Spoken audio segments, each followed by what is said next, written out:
There are things that go on in my house that I will never speak of.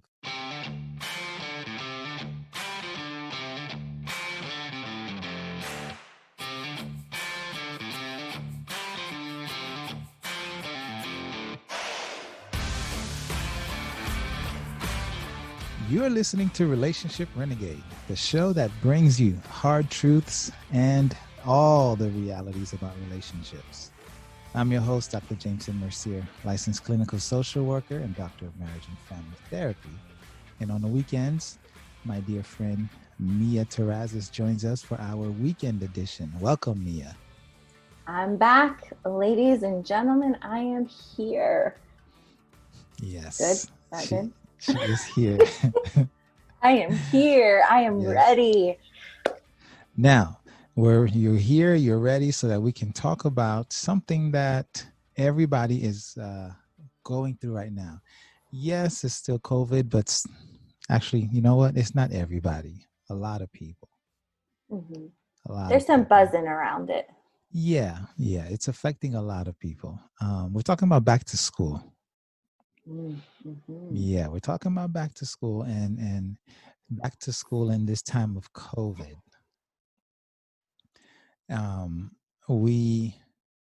We recognize, if you listen to the past few episodes we've been kind of talking about coping with some of these things.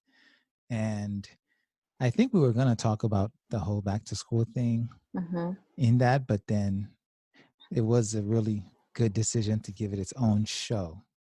Absolutely. Yeah. It's just it's a huge thing. It's a huge life milestone thing for some people, and it's a huge decision too for some people right now. So we got a few different areas about this whole back to school thing that we're going to talk about. And hopefully we give you some tips. And I say hopefully because there are no easy answers to this, and tips that might work for me, I know don't work for everybody because we're a little crazy here in my house. I'll be the first to admit that. There are things that go on in my house that I will never speak of.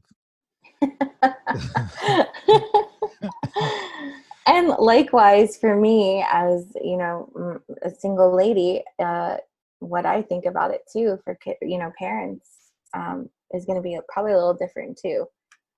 Yeah. So while everyone's situation is unique, and this is the crazy thing about COVID, right?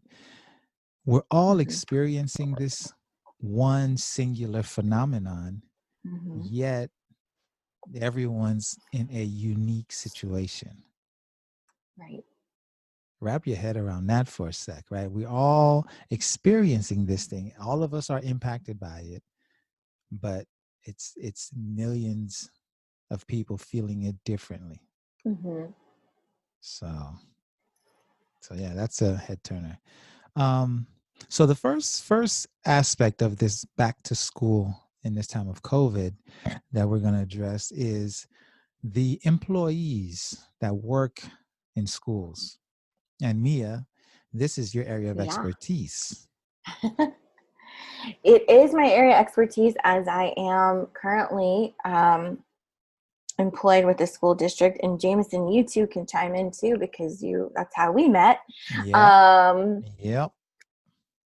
So, yeah, I mean, from the employee perspective, I guess there's just, and I'm not a teacher, so I can't speak to a classroom, but I can speak to the social emotional part of the back to school situation and some of the anxieties and the things that are popping up already. So personally, I mean, I would love to go back to the classroom and the school and things like that. But when I do think about the students that are having a difficult time at home, because I know those emotional stressors and things like that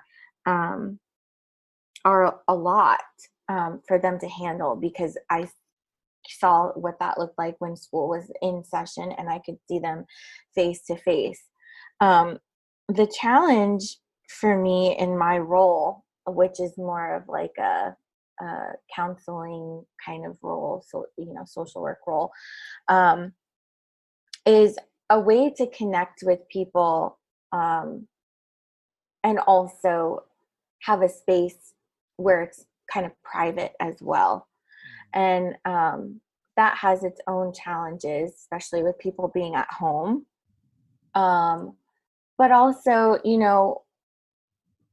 I just, it's such a challenge to make that connection that, we, our fields kind of pride ourselves on needing, um, to have like that therapeutic kind of relationship. Or even, the schools that I work at,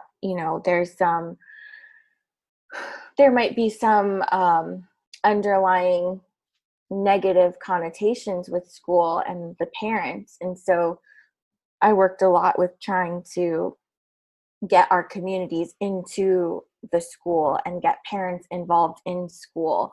Mhm. And, now that presents some challenges with some of the parents that, aren't English speakers, or have, aren't, um, are just having a difficult time with also having to be a teacher. So I am hearing both sides of it. And as an employee, I don't think there's any, I think you're kind of like damned if you do, damned if you don't.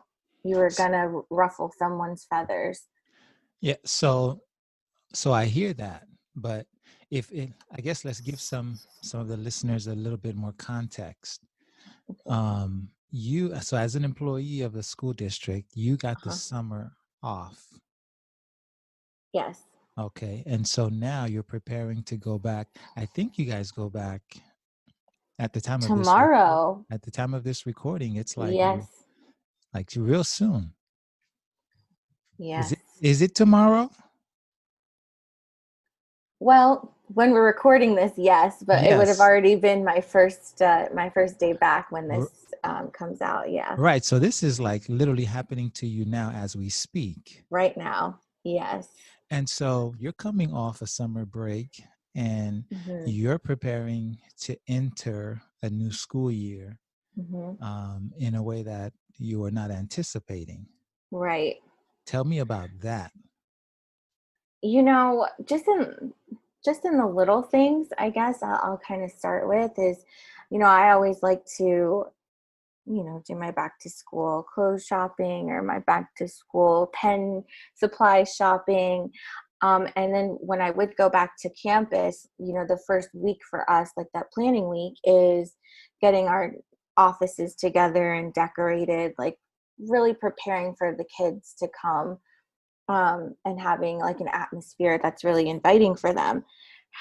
Here, um, now it's like, there's a lot of waiting, I think, which some people don't do well with. I'm on a group chat with some of my coworkers, and some are doing well with it, and some of them are like, oh, we'll cross that bridge when we get there. Hmm. Um, but it's weird. I mean, that's it's weird to think of it as back to school. It certainly doesn't feel back to school. Right, Um, right. and I've had some conversations with my, I don't know, some of my friends about it, and they're like, "Oh my gosh, you're going back to school," and I'm like, "I mean, yeah, kind of." Hmm. It's strange, and I've been trying to think about ways to kind of make it feel more like I'm going to like my office setting, or um, trying to be creative about ways to communicate with kids. I think I have sixth grade this year, Okay. um, so that's a new bunch of kids that have never met me. Um, so trying again to kind of figure out, what am I going to do to build a relationship over the internet with, these kids, is really weird to me, really interesting. Um, and just talking to like some of the other professionals that I work with too, and like what they're gearing up to do, or there's just a lot of question marks still up in the air. And if you're someone who doesn't deal with question marks or patience, it's going to feel really uncomfortable. and I'm trying to be positive about things, and um, think of it as just a way to expand my practice, kind of, Yeah. um, Yeah. and be even more creative than before. But it certainly does feel weird. It doesn't feel like I'm going back to school. I'm kind of sad a little bit about not being able to go out and see my kids face to face, and um, get to hear their stories and invite them to come to my office for lunch. And some of the things that really fired me up, Mm-hmm. for Mm-hmm. my profession in general, um, is that connection with like the kids. And so to feel like I can't, not that I can't, but not sure how that's going to look, or how I'm going to foster that, makes me a little unsettled. Yeah, no, I can totally imagine. And we're talking to you as one Hmm. employee at one school of Hmm. a couple hundred employees. Hmm. And so this is something that's maybe not everyone is feeling, but I'm sure many employees are experiencing something similar. The teachers, for sure, I would imagine, are really Hmm. experiencing this to the point where somewhere I was reading, there are a lot of people who, if they were near retirement, they just took it. If they qualified, they're like, I'm out, you know, Hmm. because they just didn't want to have to deal with the stress and the change and everything that was going to come with something like this. Right. And I just, it's something that I never anticipated, was that opening a school would be so controversial. Mm, Um, and it's funny because I have, with my group of friends, some have kids that are young, um, like 2 and 3, um, or, you know, 5 or 6. They're young. Um, but they have a lot of things to say about the opening of schools or not opening of schools, and like it's the school's kind of job to be open. And that's kind of made me think a little bit too, because it's been what I've seen on Facebook and things like that as well, like social media and articles and stuff, is like, um, some parents are outraged that schools are not open and they just think it's ridiculous. And then there's some that are like, no, of course not. Like, why would they be open? Um, and some are like, you know, just it's so controversial. It's so polarizing yeah. right now. Oh, for I would sure. never anticipated that at all. And some teachers are actually getting really mad about it. They're like, we're not here to babysit your kids. We're here to educate, and we're teachers, but that doesn't mean we're like glorified babysitters for you to go to work. Yeah. Well, listen, I can tell you as a parent, I Hmm. we've been having all kinds of conversations here, Hmm. um, which is the next group of people that we're talking about. Um, Between Herdine and I, we're not fighting about it. We just have a lot of questions. Number one, and then when I talk to other Hmm. parents, just like us, it's mixed emotions because what's Hmm. happened over the years, um, and again, this all depends on, I guess, what your beliefs and politics are. But Hmm.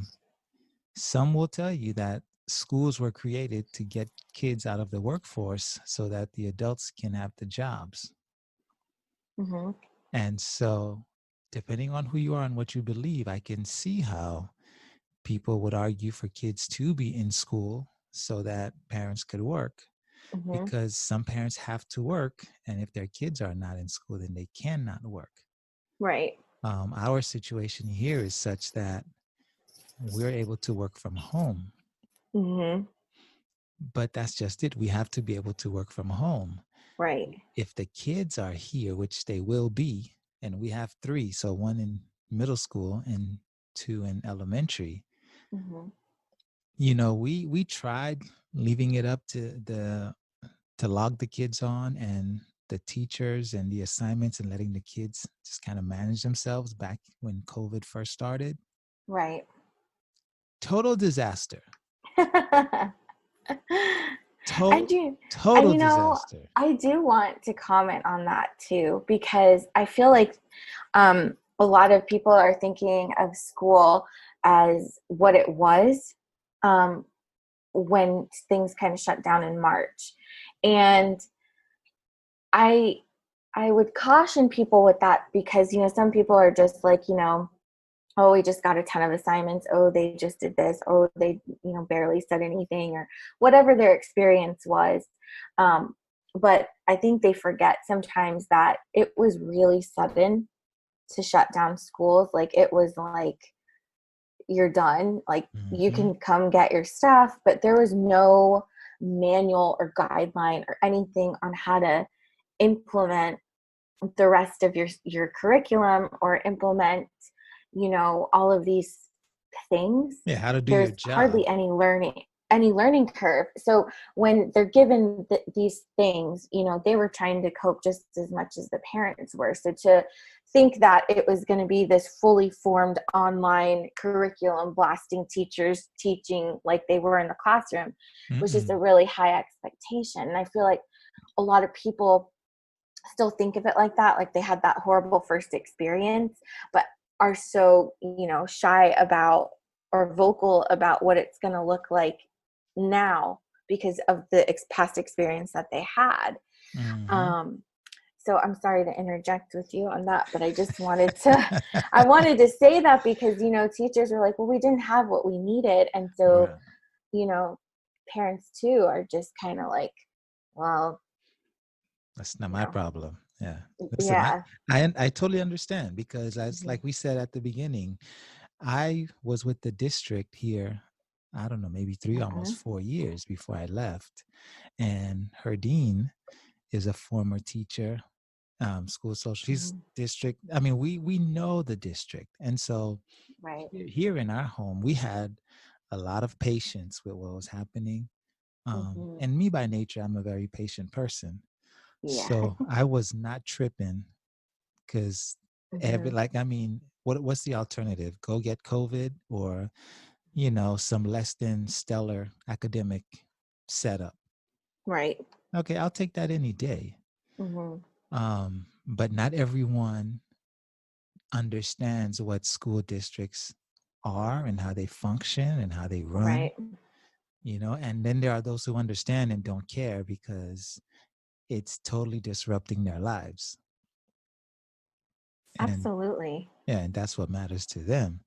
Mhm. So, anyways, we're like getting ready for the back to school here.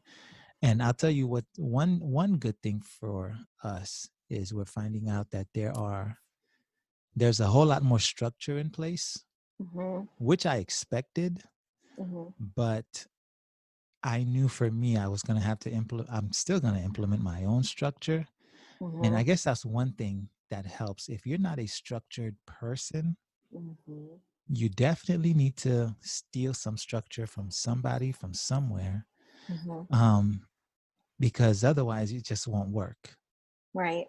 And here in our home, we're already getting to the point where we're implementing different routines and making sure there's a space and the whole space thing. If you don't have the space, some people are going back to Mhm. school and they're displaced. They're out of their homes, Right. whole families. And so I get it. I totally get it. And then in addition, so if you're not working, but you have to be a teacher and you're supposed to just, I guess, be able to help your kid. Um, there are a lot of assumptions that are made about parents with this whole back to school thing. And while I Mhm. recognize there's really there's not much other options, Right. it's a difficult situation for many, many people. Hi, we are the Mercier kids. Like what you hear so far? Make sure you never miss a show by clicking subscribe now. This podcast is made possible by listeners like you. Thank you for your support. Now back to the show. Yeah, and speaking of being a difficult decision for parents and employees and things like that, but what about the kids? How do we think they're taking it? I mean, you have three beautiful children, um, school age children. What's coming over in your neck of the woods? How are they feeling? Well, I'll tell you this. My kids are so they're 12, 10, and 8. So sixth grade, fifth grade, and second grade. My son's going to second grade, and I want to say it's because he's a boy, but probably because he's my son. He's just real chill about it. Okay, Mm-hmm. as long as he has his toys, he's fine. He's good. He's good, Right. and he's okay. My middle child, my daughter, who's going into the fifth grade, she seems to be doing okay, Mm-hmm. and I believe she's okay. Now we switched her school to a different school, Mm-hmm. um, Mm-hmm. and we thought that that would be a problem, but it's crazy how small that is compared to what's happening now. Right. So and watch and observing her, she seems more excited than anything. Unlike my son, who just is oblivious, just has no idea what's going on. Okay, she's more excited. Um, the one who concerns me and gives me pause is my 12-year-old, um, my sixth grader. Mm-hmm. Okay, because one, she's my sensitive one, but two, Yeah. she was already leaving elementary school to go to middle school. And so there Mm-hmm. was an idea of what that was going to be like. And then Right. now she's still going to middle school, but now it's middle school online. And she's at that age where socially there's all kinds of crazy, whacked out things that's happening, and Mm-hmm. identity Right. and cliques and all of that. So we are like having to deal with multiple personalities all over the place all the time about this back to school thing. Yeah. I work with kids too outside of the school system and as a doing play therapy. And so my kids are little and I'm having to do a lot more family therapy with some of them. And I've had like some emergency sessions happening because, school is right around the corner, and more so the anxieties with the parents than with the kids, truthfully. Um, but what I noticed and what I've been talking to the parents a lot about, like some of the kids are really excited. Their kids are super resilient and very creative. And so they've been connecting online for a very long time, like in like creative ways. It certainly doesn't discount that they're, at that age. Some of them are at the ages where identity and all those things are very present. Um, but in some ways, they've already had to show their identity through social media in some ways. Mm. Um, so whether that's the content that they're putting on Instagram, whether that's the things that they're um, doing on, I don't even know what some of the stuff is these days, like TikTok, or Right, there's so right. many other things that they have access to that I don't even know, but they're able to be creative and connect. And for a lot of kids, they were connecting with people from different schools in their area and their neighborhoods, just not in the conventional way that we think about it. Mm-hmm. And so when I've been talking to parents, I always try to tell them that too, that they're at the ages, some of them, not the younger ones, but some of the older ones, where they've already been learning how to connect on social media and things for longer than we like consciously think about. Like we know it's happening, you know what I mean? Like school is there, So that was kind of their main way of connecting. Right. Um, but I always try to tell them to kind of like remind them that, you know, that hasn't gone away. It's just changed. Yeah. And And go ahead. and I think that really is a good reminder that the kids, they'll be fine. They will adapt and adjust. Mhm, Um, and really, it is often the parents' own anxieties that, manifest mhm, and get projected onto the mhm, kids. mhm. And exactly. And that is what I wanted to just remind our listeners is like, and I tell my parents this all the time. I said, you know, like you said, kids are very resilient, but they're watching us. Hmm. And if we make this an uncomfortable, a, a anxiety ridden experience, the kids are going to feel that, and they're going to associate this time in school as this traumatic thing. Where if you continue with the routine like you talked about before, with like back to school, like, yeah, get them amped up for back to school, get them in a notebook if you can, or whatever you kind of did when you were getting them to school, bring some of that routine into your home now. Some of the kids are actually that I've been working with are taking pride actually in creating space in their home that they otherwise weren't having. Right. So, the kids are being, the parents are like, okay, well, they need a space. If you can carve out a little space to do work. So some of the kids are like, yes, finally, I have some space in my home to do stuff, Hmm. where my parents aren't giving me a hard time about trying to carve out some space. Yeah, they're taking Um, ownership of it. Yeah. So, the kids, I feel like, although they're really, I've seen some kids that are anxious about it, some kids that are sad about it. But mostly I've seen kids that are kind of excited about it. They like being online.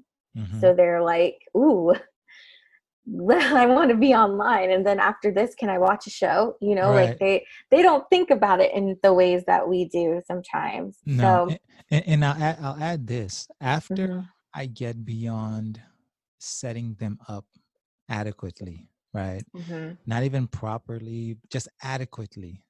A space to work, make sure Mhm, computers are good, headphones for sure. Once they're set up adequately, then I mhm. can feel myself get a little bit excited about it Yeah. because I have to admit, this is different. Mhm, It's new. We're all together. We and mhm. there's just something to that for me. Yeah. And we said this in a previous show. It's not going to be forever. And Mhm, so, in my mind, what I'm trying to figure out is how to make this at, uh, uh, as enjoyable an experience a time as possible. mhm. And so, Yeah, if we're able to do that, then it really makes a difference. absolutely. And like our last week's episode, I think it was the benefits of COVID or the silver linings. Hmm. What I'm seeing too is that kids really like to imitate their parents.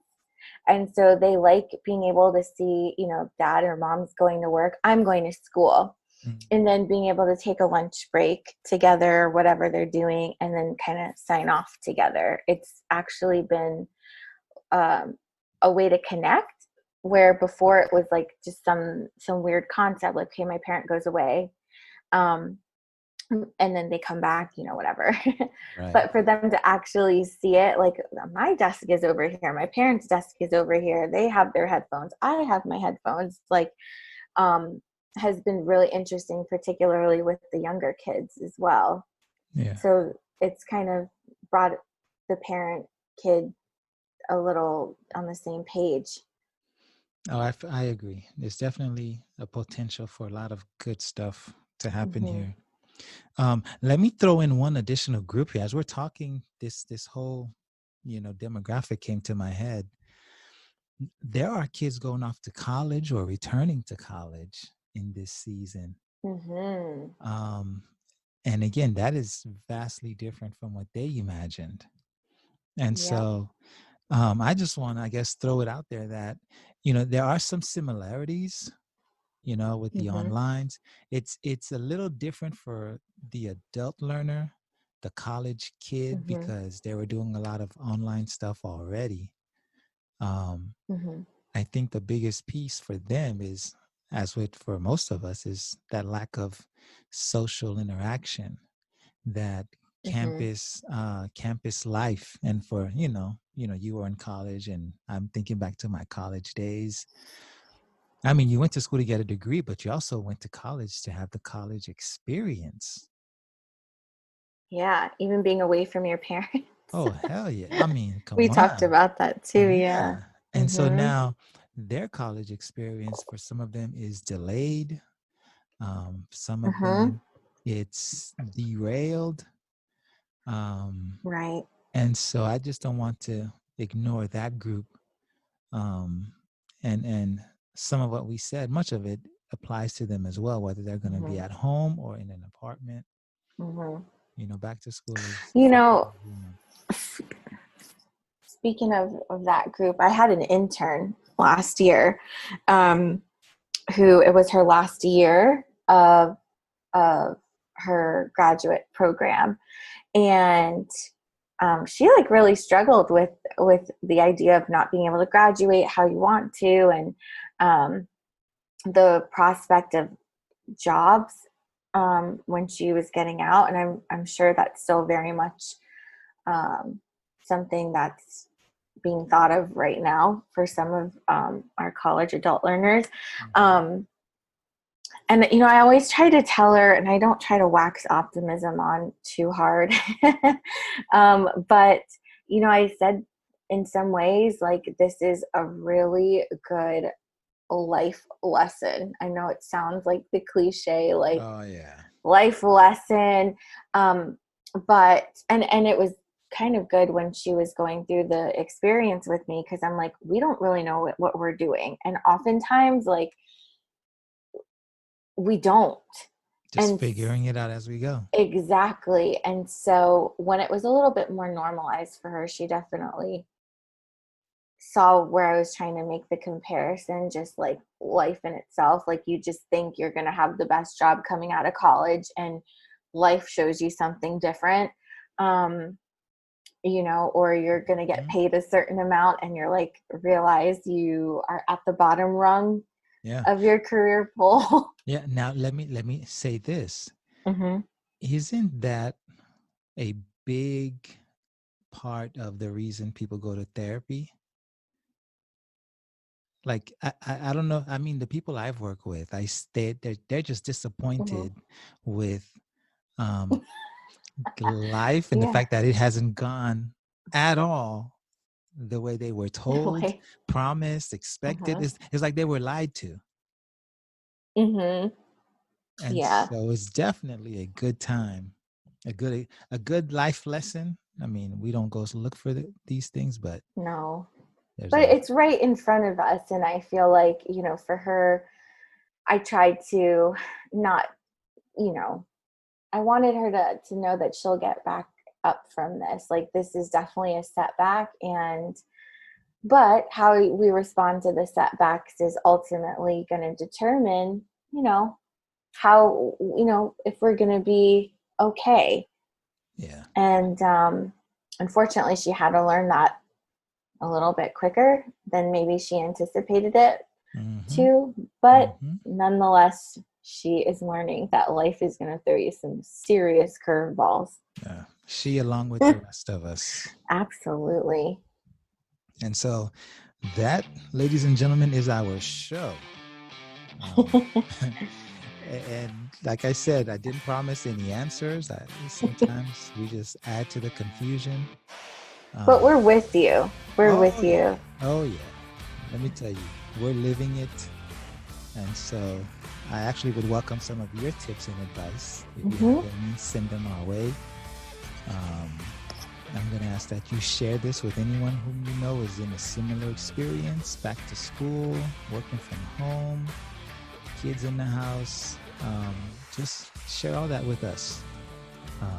We'd love to We'd love to learn some from you guys. And after you've done that, leave us a review over there on iTunes or Stitcher or wherever it is you get your podcasts, and let us know that you're listening. So we look forward to having you come back next week for our weekend edition, but stop by midweek as well for our regular episode, regular installment of Relationship Renegade. Any final words, Mia? Just good luck, and we're with you. And I really can't wait to see kind of what comes up after all this, when the dust kind of settles with kids on, being online. Yeah, that I'm looking forward to as well. Mm-hmm. Thank you guys for listening. Thank you for checking us out and spending some of your weekend with us. And we'll catch you next time for another installment of Relationship Renegade. Bye now.